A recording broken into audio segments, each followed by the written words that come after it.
I've had this clock for, I don't know, 20 years. Must be something like that.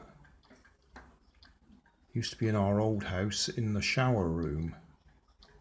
And it does keep stopping because the card backing, the face, bubbles up with steam.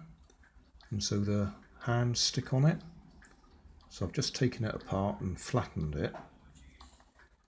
It's just got sticky tape across the back to hold it flat.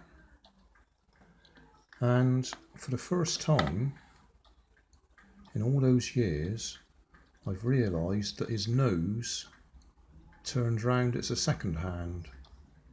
I've just put that white dot on it so we can actually see it. But in all those years, I never realised the centre bit turned with the seconds.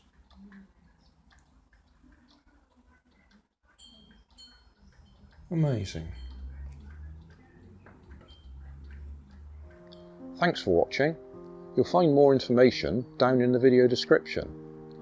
You might like to watch that video up there, and you might like to subscribe over there.